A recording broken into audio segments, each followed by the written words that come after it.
gian rộng cái thiên hi mây bắn in anh rập là na từng thang ông ram xe cái cha đi bằng những thang nằm mít mai vẫn sâu mang thế hầu ba đi yang khâu lại lo cái chân lòng anh đang hi đã chạm trong xa cha và cha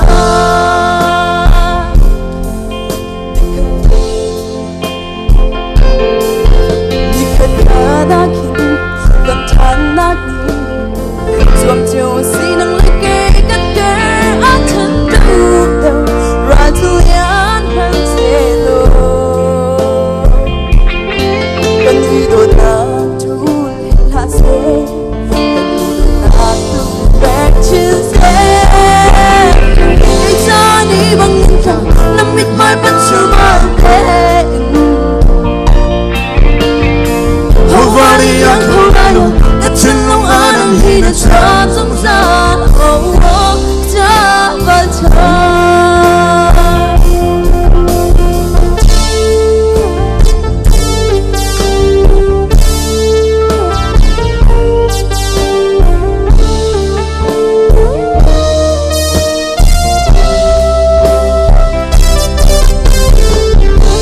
hồi lạc à chuông lòng bên lo cây cha chân này yang đi sửa khôn cách chân hi li bằng anh hiền nè cây cha chân nó chuông khôn cầu cây cha đi bằng những thằng nằm biết mai bắt chiều mang tên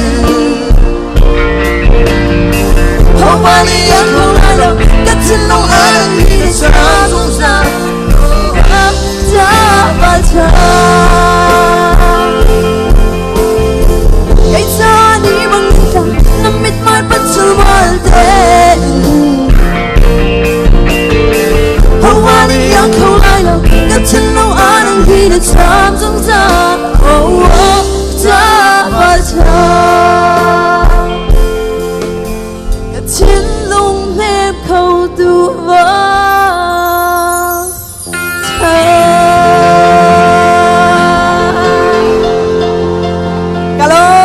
Madin kalau rat hanti lah.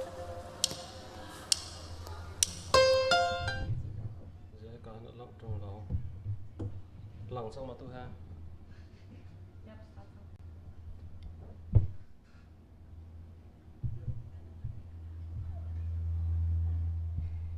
Ready chang te.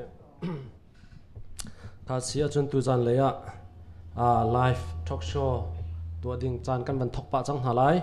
hi kam hunin Indianapolis coin van mi production hangin vale chung khozaram kip umin ha hi kam hunin hin nan kut kan tlai ha tu jan lei chana talk show kan van tua ding mi he India le Malaysia kan chin Miphun ha Ralzam ha ni Cakuat UNHCR ren Cakuat anton mi kong le US Rama USCIS ni Cakuat chin Miphun ha kan kuat mi Cakuat kong he pe tlain talk show kan van tua lai tu zan lei chana hen he ka hen pu Zo Tum Hmung zong US Indianapolis aro lo pin avan phan khoe chu cha chan atu lewa hi talk show kan tu ding mi ha ba pi tuk mi alin sa ngai mi kan Miphun cha alin sa ngai mi si cha hen atu ban tu ken hen pu Zo Tum Hmung he chan laken talk show kan van tu khau nak ase hi ban tuk leo chan te ya pu Zo Tum Hmung zong ni na chan nang kan pe kho cha hen lunglop nak tam pi kan nei chu kho chun chan kal lak te ya he ka hen kan la sak thiam na he ka hen van hlei sung asia esta sia ramathok le adok naka thla te zong an van sak pe kho nak ang kan van nei te lai e kan bihal naka kan van lut deuh thlan te ya he ka hen pu Zo Tum Hmung he kan thei di ko na te introduce lom pal te van tu than ta ka du e pu Zo Tum Hmung he kan thei ban tukin lai Miphun na kan ram kan van chua tak in Kuamin se Malaysia in se India in se la Miphun vial te haram kip kan chua na ka hen kan chin Miphun ha ang kan tol rel tu refugee lam ang kan hu sak tu ase e pathian ni kan Miphun cha hrui tu tha a thachu ang kan pek mi pakhat ase chu cha ni hin ni chun cha na hem India le Malaysia hi ban tukin UNHCR ni cha an kuat min ha kan hu te ka ani he kan ram PSC bantuken tu zan le chan zong han ama he chan pek in talk show bihal nak bantua kan du mi se chan tha na kan pek cha alung lop na tam pi kan ngai ke zong ka lom tok ve se chuti sia chun atu he kan chan kan van thok hlan te a he ka hen esta salo zailo van hlei sung tu kan van som sat lai van hlei sung ni thla phung khat ang kan van sak piak lai chu kho chun talk show le ya kan van lut ten ha lai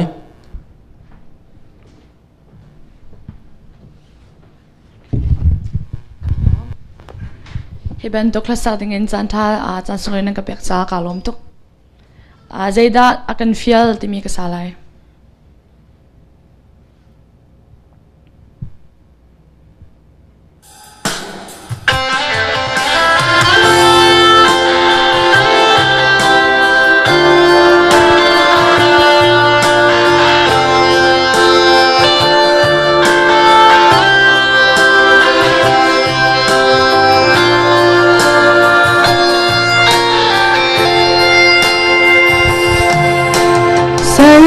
thiên hai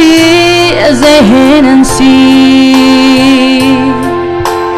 dung gian ngâm nạc bê khâu tuan si mơ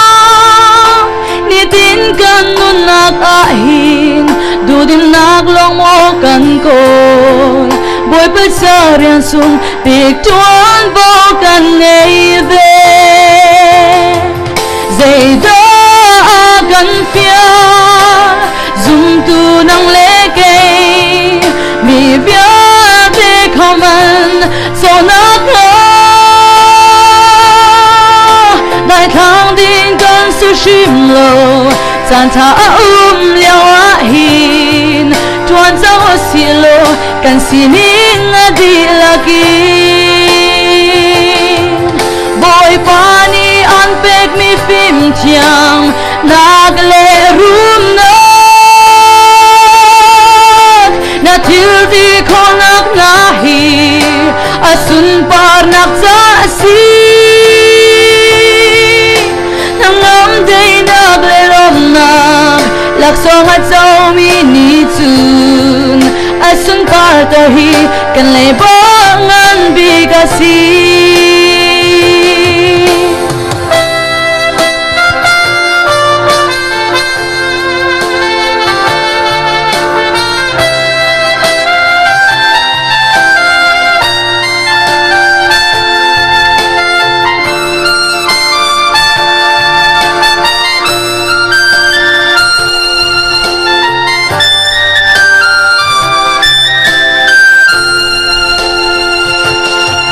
Zeda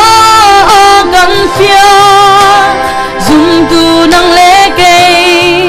mi bia de kaman so nak no dai thang ding kan su shim lo chan tha liao a hin tuan zang wo si lo kwa za ram kip su tiang in boy pani an pek mi phim chiang nag le room no na til di konak nahi asun par nak za si hamam de nag le lom na lak song at so mi ni tun asun par tahi kan le bangan bigasi adot nak simhi kan le bangan bigasi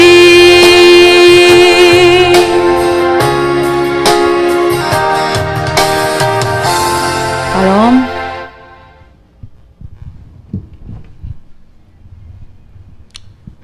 se nungak van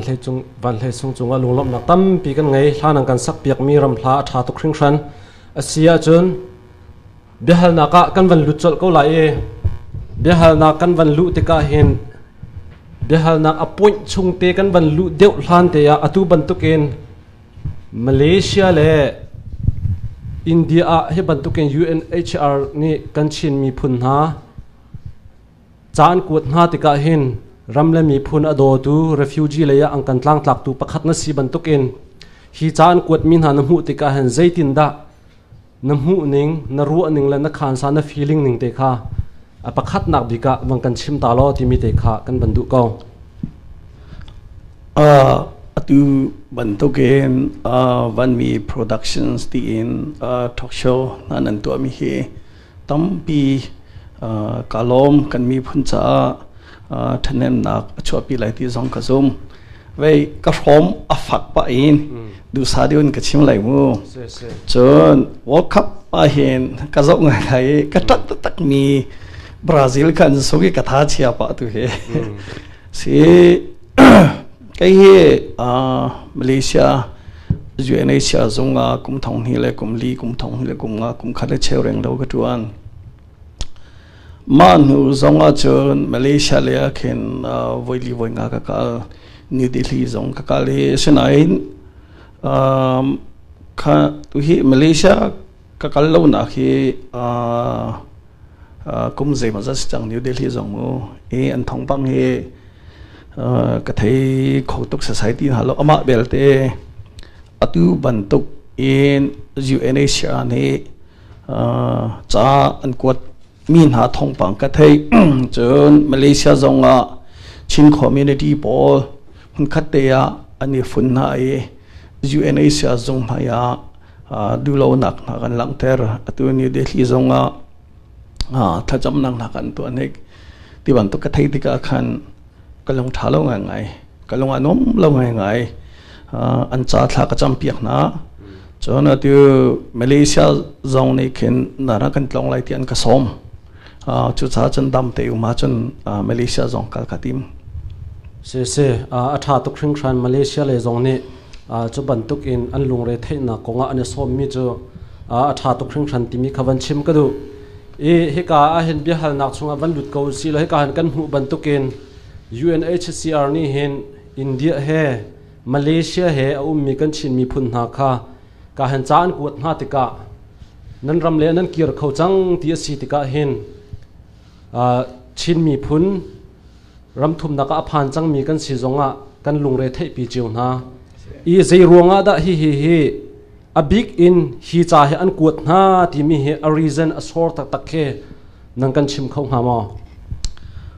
zai ruanga da nan rama nan kir khau chang ti mi hi Cakuat cha hian kot na ti hi fiam ten ka thai ko lo zai cha tia UNHCR zong i atwan mi upa te zong ka ne cham khau na lo ri in mu mai zara khin UNHCR zong Washington DC upa ton ka tim na appointment ka lak chang e ama belte atu an chatial mi hi kan hu mi he zun thlan le thum 2018 as e ma an chatial mi UNHCR chatial mi paragraph apan hi na he zautika a foi na kin chima chun chin mi phun chu nan rama kier ding cha nen him ko chang se Malaysia i UNHCR zong i protection zo khen na ka herti lo ti kha ma kha until du no chan me se e an chatial ning he UNHCR chatial site ka ke ze kan ti la upedi in tha te until mi se atoi na kin chun nan ram kier nak ding sa nan him ko ti kha ke anlang ter du mi si te karwa chuti sia chun cha ka zona nan ramma kirding anan him ko chang an ti mi chui an thlai ning dan chu chu hi ka hin na zau ve ti ka hen chu adik ko ti na ruat mo kan ram he kan him tak tak mo kir nak dinga hen kan ram he atha tak tak ko mo ti mi kha te zaitin na hu ning se adik lo tia karwat UNHCR ni ki rian atuan te ka ta phung angai chu an policy ki atlang pi phun thum pakha chu repetition ti an ti kir than nak sem nak ram a chua ke nak ram a kir than nak atu an tu an hik mi he chu ban tok cha repetition ti mi rang holian ti mu apan hi nak chu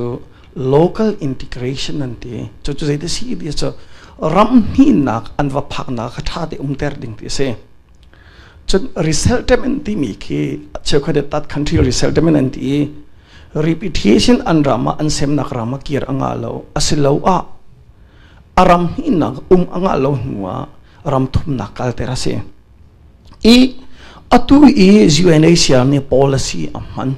tik mi hi reputation ti mi policy sem nak rama kir ter ti khasi abi bi ka change tai da mu khakha khaban tu gi an kir ter ti ka ram danga chun ke peace agreement te mi rem dai nak tik long long khin an tu aton atu i mi khi rem dai nak peace agreement umri lo nging chang i sa chok te mi umri lo atu khi ceasefire agreement you say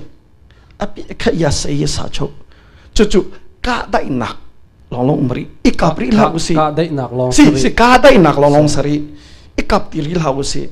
politics kong i chai usi ti khase ma cha chun rem dai nak hlani refugee kirter te mi hi zero da UNHCR Malaysia le New Delhi ni hitin khan ka khoro har ngai kan rama rem dai nak peace agreement umri lo chu achung le UN in salo in anma local te ko si la anma Malaysia UNHCR le India ram i ummi UNHCR zungbak ni anma khu khan nak te ma he an phi mi aseti nak asete aru ka thailo kan chonna lo ama belte anma UNHCR ki regional office ong chu mu Asia le tlai tu na chon headquarters ki Geneva chu atui headquarters Geneva e atwan me wol ka thakhi keima Malaysia ka tuan lewa alubi ka se ka thai ngai ni si ma cha chun zai ronga da hi din an to ko ha o ti kha ka kharo har ngai ma cha chun ke an ma kha tha te choni kan ram a peace agreement rem tai na kumri law ceasefire agreement ka dai nak long mi rem dai nak cha ani chon chu ma i chulio zonga chun atu refugees kong IDP kong atel chuti sia chun ni chana han rem dai nak umri law peace fire dai nak long khanan tu ari ti ase ka dai nak long khanan tu ari ikapri la usi ka dai nak ti mi chu ikapri ti la sak dai phot yu si se ti kha se ma cha chu politics na ngai su nu we rem dai na kong I chon her chu ikapri la usi an ti mi kha se chuti sia chun chu dir mun chu kan zo asia chun UNHCR ni hinan ram hinan him ko an ti ka hin an ruaning ka hen assessment an ti ma he an ruaning chui an thlai ning he an pal de ko ruwa ti nak ase chu o atu ani an tial mi he first paragraph pakhat nak pani na ka zo ti ka chun koram chunga state dang khatu ka chu him ri lo sena chin state him ko ti khan ti chu cha ha zaitin da UNHCR ni New Delhi le Malaysia ni chin state kha him ko ti an ti kho zai criteria tan man makha se atu ni UNHCR ni chan tek min ha he chuti sia chon koram pi cha salo in kan ma chin state cha te long kan ma chin Miphun cha te long baka an kuat min han kham min ha sete atu an chatia ning he asisia chon chin state cha se ke adang kachin kha khati an kuat na ma chakan thelo an kuat lai ka zum lo okay chuti sia chon kan ma chin state Miphun cha longa an kuat min ha sia chon he nangma na van chim ninga chan ane pal deu ko chui an thlai ning ang kan zau ning da ane pal deu ko na ti tika an ma Malaysia India mi kan Miphun hani zaiti tal in UNHCR ra chim kho nak ding alam an nei mo alam an ngai atu hi option 1 and 2 ti ban to khan pek na chamo ke hitin hiti lam nen ti asia hitin nan ti kho se an ti kho mi chu assessment an to chu assessment mi chu nan ram kha ke atu hi politics zong se social zong security him na kong sia politics kong chin state him ko an ti chu a him lo to ko chin state him ri lo to ko peace agreement ri lo ceasefire agreement me atu ara lai me July thlan lei khat ni an thok lai 21st century panglong conference me union peace conference bi an thok chang lai ma ka ai an cheng ha ding ni hin atu refugees IDP ko hotel an chek cho ma liu bi sari cho ma kha New Delhi umian sia Malaysian umian sia ma kha ramki pumi na ni kan ram uk nak hi athari lo do ko ning chen sa chok ta tak peace agreement umri lo do ko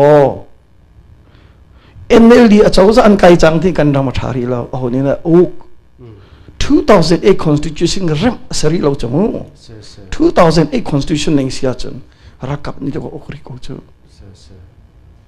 amin long da ko tamata state council anti nol nge na khoi ka ta tak da maka kha tha te chim kho kan ha tia karwat chuti sia chun hi kan cha chunga han August ni khat in hen ha lak hen an tim tika hen atu bantukin India le Malaysia ni chimnak lam an nei ko ti mi he mai he zaiti talin an ma le kapa hiti tal hen tu na se ti mi chan kal lakte hen ru nak na pe kho mi na na ma o ke ini chun ruana pek tikaso ke thalo ite e ama belte UNHCR ne ka chingdu mi be assessment anto American ram politics ko social ko security ko kha nan kira chun nan hin ko ti se cho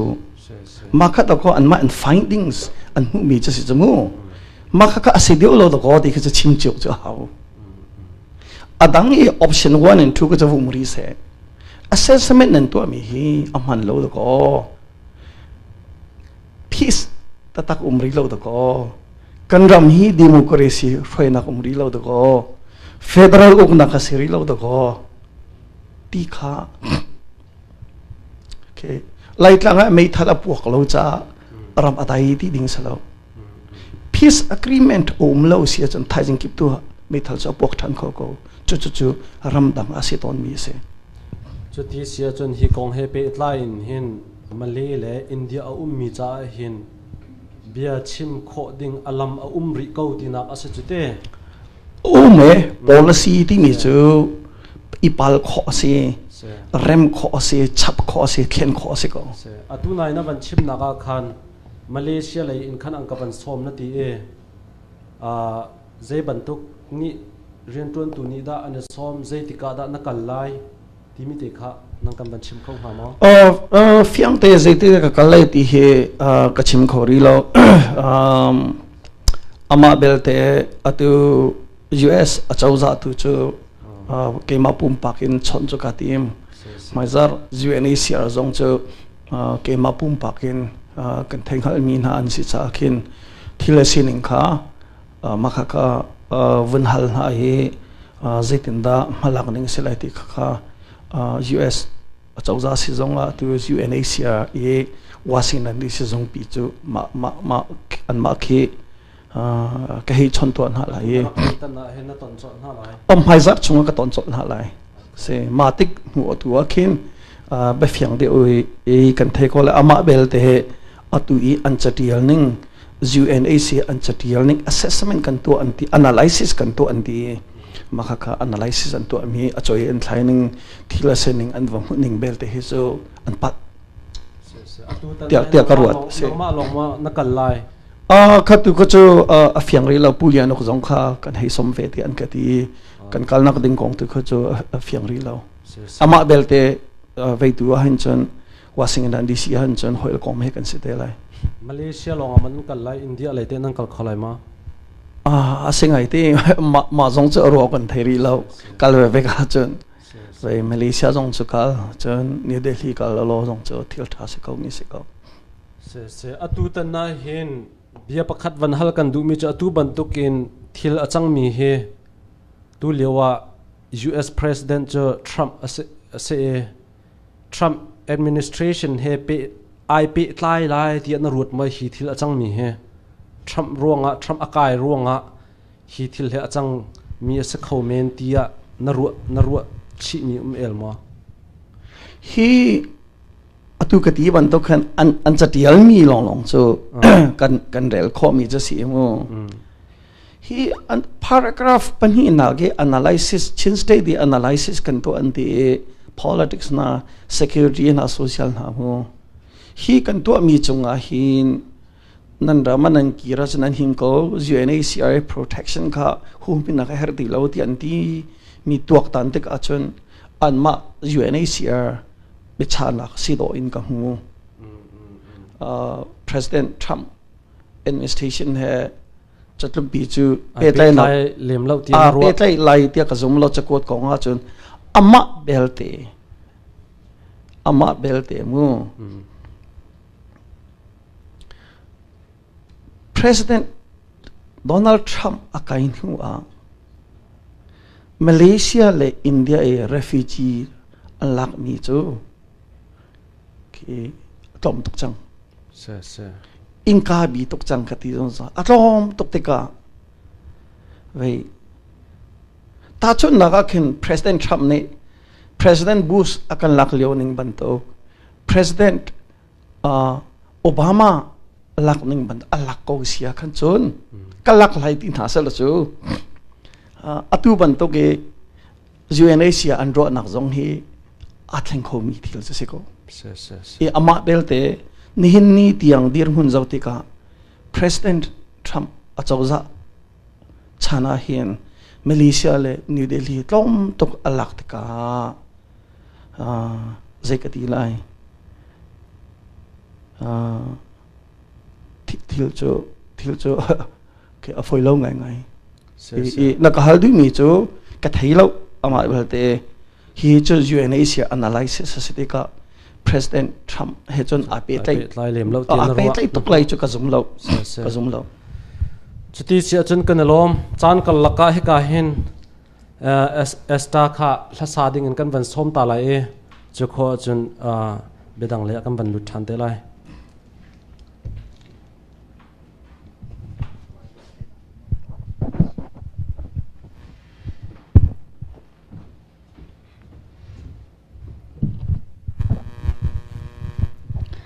tu bentukin hika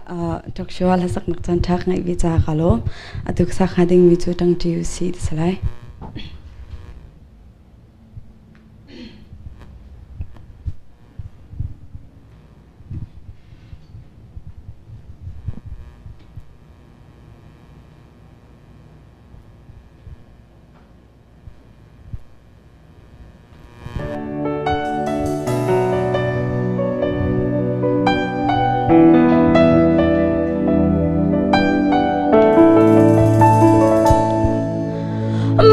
cam lâu xuân xa bằng cần trông thấy cần dâu thâu mi sinh lâu thăng mình với thơ chùa tâm bi cần lại bi là cỡ hình nắn ông lên câu chung bà sơ cha nà biar tung lết về rằng lại không lê Miphun cần mèo sầu xiêm nan tinh cha hậu kinh đà cần đầu thân hành la Miphun sáng hơi thiên tâm kia cần ung lên vì câu chuyện tu nâng y hồn nhiều giá từng xin lỡ mơ na phim na chiêm mà thôn na lại ấm lệ Miphun ai cứ in chuyện trong thao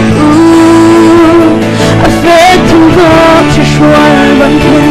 lại vì không ra cần chẳng tí là để hiện sự đâu lại làm ta lòng khát in cần điều thì lại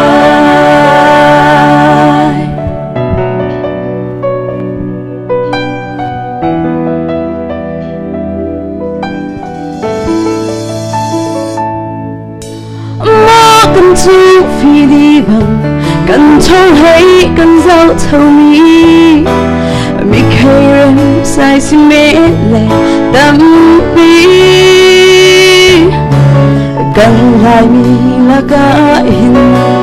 gần lên câu chung tu hi na cha cha cha si lại lệ Miphun gần mer sờ xiêm nang tinh cha hậu khi ra gần đầu chân hành hạ Miphun sang hay thiên tâm vi anh lên vì câu chuyện từ nan y ho điều đã tu sinh ra mơ na phim na thiam na thôn na lại râm mê mi a tu in trọn trầm thọ a phép thung gom chỉ xuân bằng khen lại bị không cha đâm trắng tí nào nên hiện sẽ đâu lại râm cha lông khát in gắn biết thì nào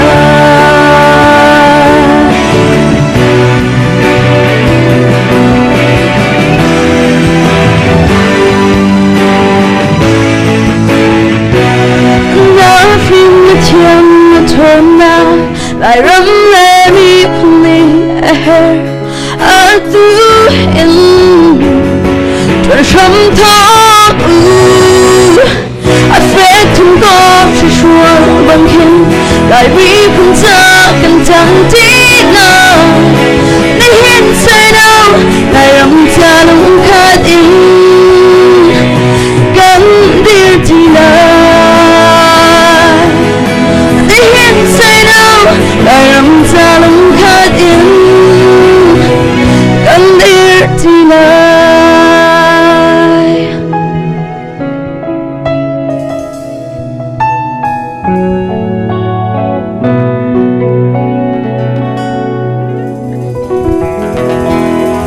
untuk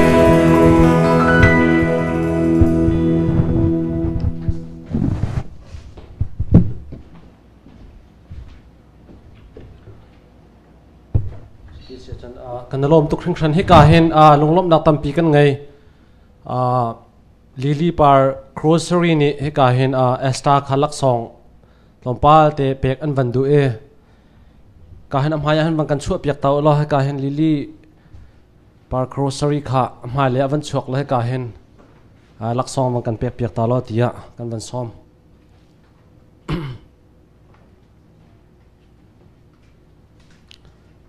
ka hen Talkshow tu nak pawa he ka hen thajang ang kan pelang mang tu se ka hen lili par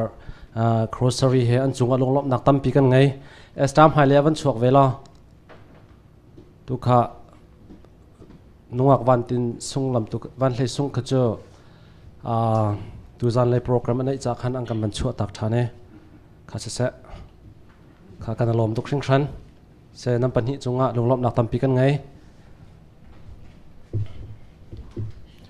sia chon kan program kan van pe than lai kan chim ban tu ken atu tan hi chu minute som thum te long chan kan van lak lai apan hi na ka van pe than kan du mi chu alun chen mi chana khan USCIS ni US ramia mi pol kha refugee na kha tharin khan min kha ang kan van au than he kan thin phang ngai ngai kan law ngai ngai kha kong he pe tain alun chen mi a khan bihal na te zong an rak tu chang ma bal te hi ka hen fiang deuh in kha kong he pe tain khan fiang deuh te in wang kan chim kho than to lo ti mi kan du kong kha behal na an ka tu mi kha CCN kha se ko ke Thailand ko umleu si kan ozong kha afyang sa sai ro lo khaliwi ka chimbik mi kha chu immigration he thil kan ton te ka lawyer sini lan her ti kha ka chimbik mi se ke chu lawyer sini ka silau cha hom an ruanak ka pe kholo ti ka chim kan dam lo ti ka sizum kan pat doctor kan pat na khaban to khan hiban to ge immigration kong he thil kan ton te ka chun immigration lei athai mi loyal han how ti ka karwa di kha thil kha achung bia thei mi ka ngai lo ama belte atu ban to kan karwa dam te ka thil sa so cha selai ti su ka sum lo e pal ning lo ka du te ka ka chimbal chang sinain thil sa so cha selai ti chu ka sum lo 2014 liwa khan hi bantuk min asalo mi le kum ning chang lo in ben hetete pol kong a khan UNHCR zung ni anrak thlet na kong kha narak chimbal chang chu atu 2018 a hin a result avan lang mi ase e chikhat te a result avan lang atu he avan dai than avan tlau than bantukena kan thin avan dam deu than atu he ma bal te chu hi adai thailai ti na ruat mo pakhat khat kan mi phun cha hen ti anung ko avan chuak than te lai tia hi kong he pe tai na ru mi ma kha liwi karak chim mi kha karo na kha mu jeti kumda ka fiang til ama bel te ka fiang mi tu chu atu Malaysia e UNHCR e alubi ki representative Richard Paul ki karak ton se hoile kan siro te karo chelio ach akan chim ma khas e UNHCR a hin khaban to ge min akhat mi na chuani akhat mi na tikha akan chim kalong jong thalong ngai chon hi ka e US achauza jong kha abi big state department kan ton leo jong a khaban tok jong kha akan chim chang kha nu wa khan atu chu pumpak kha at au chang hai e khatin thila sitika ti enong mani long nong lo te chu ka thailo mo is a case by case akal lai te ka zom pumpakin cha ama belte immigration atu bantoge immigration thil chu zaikati lai CCNA interview anda katwa liwa khan ta chun na kamhan mi ka kadu lo ngai ama belte fiang se di kadu cha mo tu le me he ti kha ta chun na kamhan chu ahoda tu si ahoda me he si di kha US achauza ni ne chu an li shi ma ha tu asia khan chun tu vasikau ha i me he asi swal asia khan chun me he cha khan zeida achang lai di kan thai ko lo senain thil foi chu selai chu ka zum lo se chu ti asia chun ma he tu nai ta chun na na van chim ban tu ken tu le me he thledan nik chong kan van tim ko ruwa ti mi kha avan langpa e hi thil he adai lai adai thai lai ti a ru kho salo mai le ya pakhat khat jong avan chuak khomi ase e mi phun he kan chin mi phun tam pi ni hi Cakuat he kan van ton ti ka hin hi bantuk issue big problem ase mi he batak ten kan mi phun ni he ka hen community lein asia mo alam ki pen rian tuan tu upan ha ni tuan vo an lak cho ma liu ase ko na ten hina kan hen a hlei de zongen van la ri ko tu na se tin ha na sadu tha om mo thai jing kip tu thai jing he cb atu liu he cbc usa chi vui liu pi cho se ko thai jing zong he discussion phun phai nei ani team ro da ka te program a khan chu cha chun cbc usa ni hin hi bantuk program pi hi batak te in hin tawan ang kan lak piak na hello mo zaiti phun phai in da cbc usa zong ni hin tuan bo kan lak piak se la ti he nadu ning ase ti mi te kha nadu na ka sia chan khate kha wang kan chim kho to kan du ko kha i ccn ni bihal nak ton beruan nak an ka to leu kha cbc usa board of directors meeting asirwa tia karwat Chin Baptist Mission Church Baltimore we andak to leu kha se khalio zonga khan karwa nak cho kachim kan ni chin mi phun cho abuin kanum teka ape pi peken ke kan khrifa pu hi ape pi to khrifa bu ape pi ka te ka pastor te an be pi to chairman te an be pi to ma kha kha kan ni chin mi phun tu liu kan society tu ning sa si biak nak he adangi social pol he pherta ata mi kan sitika pastor akan try tu pol an pi bantoken atu bantoke kan Miphun nak ngan pi semi CBC USA bantoke ke api ngai USE aphanchia mi laka hin afak ding mi hi kong he pe lai in afak big ding mi chu ki karwa dom mi a CBC USA chung tel kan sim lai te karwa ma cha chun chu cha CBC USA kan paleni hin hi kong he pe lai in zaitimo ti in kho chu khang khong ha salo rot khong ha salo American Baptist Mission thongin missionary na thongin kani chu khri phasi mi kan sitika khaka kha American Baptist Church zone athe US a chawza zone athe mi se chu cha anma e CBC US kan pale pol an o an kha chu US a chawza ni fak pi arwat lai ti kha kasum se chu ti sia chun hi kong he pet lai hin chon CBC USA hrui tu kampalani hin batak te in tuan vo kan lak piak na se ti he nadu chemmi na sadu thangan bik aseti nak ase chate o anma CBC USA zongcha vasing ha ta chuna ka falam le kan u na pol ka CBE ni tin ha chamu chon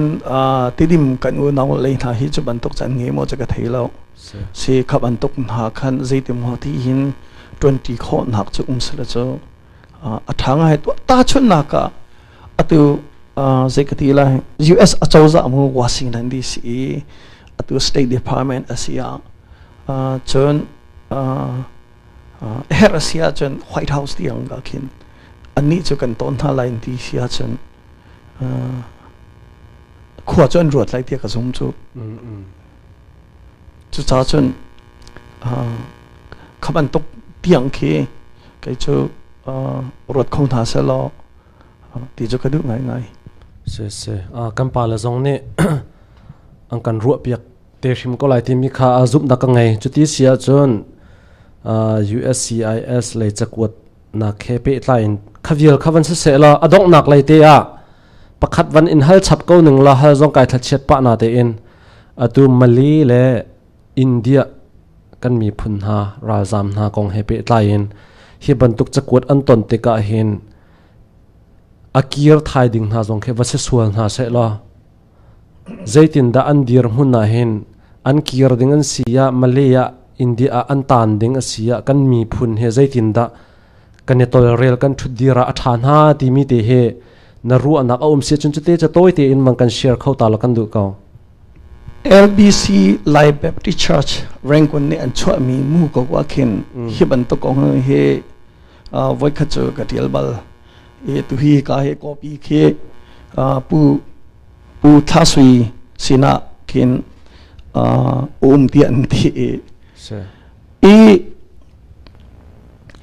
ramdanga anto aton ning chu hitin ase refugees la IDPs kong kha an chai peace agreement te ka abui nan kir an kirte ka chawza bom na kan hu ramdang bom na kan hu chon UNHCR zong ne kan atorel pin ha chotika an kirte ka taklong en kirlo sulam ngai an kirte ki an thut nak tiang khen torel pin ha him na kong sia pachom na kong tiang khesi chu abu ning bi natlak nak umi an kirsia cha ma chu ramdang an to ton ning se atu zong khi atu Union Peace Conference te mi ya hen aralai mi chu lai thlan lei khati an chei ding mi akhin hi ko ya tel current refugees kong ha current refugees kong ha Thailand umin ha kong chon kan ma chin mi phun kong song chu tu hi an chei lai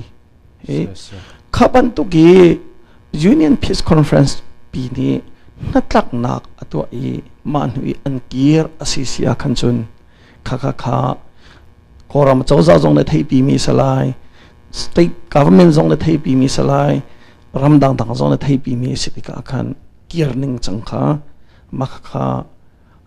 zai kan ti lai sulam nge ning chang de un kir ja se I amma belte UN ni phung phai tha de nge mi chu ma I voluntarily mo ma I du thim na ki makha kir lai ti kha se chu an ma an du thim na kha se ok se se tha tok chuti si chun khaban to kir na kong he pe lai khan chun kampala zong ni mai la ya ruwa nak tha zong nang kan van pek te lai e ruwa nak zong kan hal than ten ha lai atu kha he ka hen da van rat te ka CBC USAG wi van zo pa chu kho chun atu refugee kan dir hun kong he pe lai in tim tu nak ngan pi he rat do na se atu he DC zonga chawza he ton nak ngei ding in narak rat te ka hen keima pumpak asi zonga kailo me kan mi phun zong analom chewlai ti mi zup na ka ngai chu ti sia chun he zai ti khrong ada na ton kho na sia chun zai ti khrong sang ada atlam awatlin te na luan che mi chana khan July thadi ronga Talkshow kan nei te lai kan ti tu he ro lo pi na van ra cha khan kan van tu mi se na kil han Malaysia lein han na kal han kal lak zonga atu ina ton mi pol kha information pol kha update van tu ok na athang ha mo zai ti khrong kan ton kho atha na se ma chu atha tak lai atu thadi le ya mo Haizar chunga khin Washington DC UNHCR zong chu ka ton tha lai man huwa US chawza zong chu ton chu ka tim thai ma thu tu a khin kan ni ton thana chun ke zai ka ti lai bia kha be fyang de kha thil sining kan sim kho de lai te ka ruat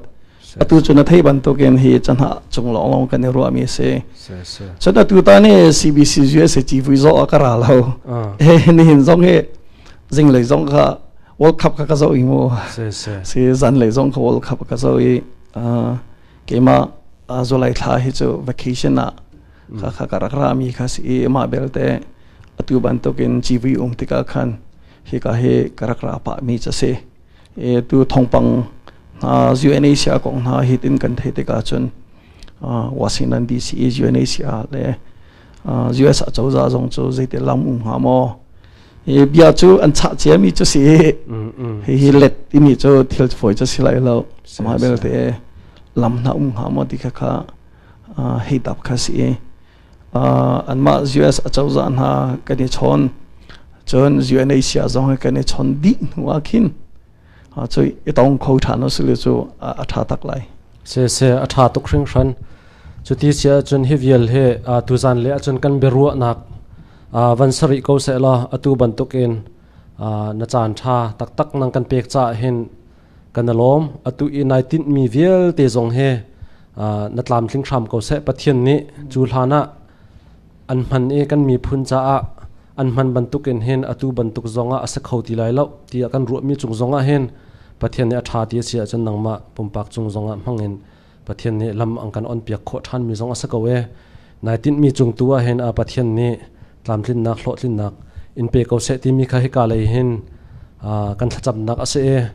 tu chun tu zan le chana life in ang kan rak zo tu kan mi phun hoi hanan di lak chung alung lom nak tam pi kan ngai chu kho chon tu zan le chana hen ru lo pi in kan hlasak thiam